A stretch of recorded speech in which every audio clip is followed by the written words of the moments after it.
Hi friends. അപ്പോൾ ഇന്നതാ സമയം 8 മണി ആവുന്നേ ഉള്ളൂ. അപ്പോൾ നമ്മുടെ ബ്രേക്ക്ഫാസ്റ്റ് ലഞ്ച് എല്ലാം റെഡി ആയിട്ടുണ്ട്. അപ്പോൾ അതിനു മുന്നേ നമ്മുടെ ചാനൽ ആദ്യമായിട്ട് കാണുന്നവരുണ്ടെങ്കിൽ ഒന്ന് സബ്സ്ക്രൈബ് ചെയ്തേക്കൂ കേട്ടോ. നമ്മുടെ ലോങ് വീഡിയോസും കണ്ട് എല്ലാവരും ഒന്ന് സപ്പോർട്ട് ചെയ്യണേ. അപ്പോൾ ഇന്നത്തെ നമ്മുടെ ബ്രേക്ക്ഫാസ്റ്റ് ലഞ്ച് ഇതെല്ലാം എന്താണെന്ന് നോക്കാം.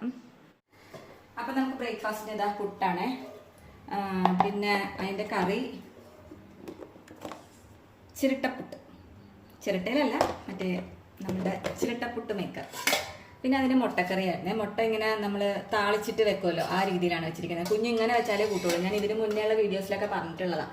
അപ്പോൾ അങ്ങനെയാണ് നമ്മൾ മുട്ടക്കറി വെച്ചിരിക്കുന്നത്. പിന്നെ ഇത് ഇന്നലത്തെ ചിക്കൻ കറി ഉണ്ടായിരുന്നു, ഞാൻ ചൂടാക്കി വെച്ചതാണ്. കുറച്ചേ ഉണ്ടായിരുന്നല്ലോ, അപ്പോൾ അങ്ങനെ ആർക്കെങ്കിലും കഴിക്കാമല്ലോ. പിന്നെ നമുക്ക് ഉച്ചക്കത്തേക്ക് കുമ്പളങ്ങയും മാങ്ങയും കൂടിയിട്ട് തേങ്ങ അരച്ച് വെച്ചു. പിന്നെ ബീൻസ് മെഴുക്ക് പുരട്ടിയിട്ടുണ്ട്. അപ്പോൾ ഇത്രയേ ഉള്ളൂ നമ്മുടെ ഇന്നത്തെ ബ്രേക്ക്ഫാസ്റ്റും ലഞ്ചും എല്ലാം. അപ്പോൾ നമുക്ക് നല്ലൊരു വീഡിയോയിൽ നടക്കാം. ബൈ.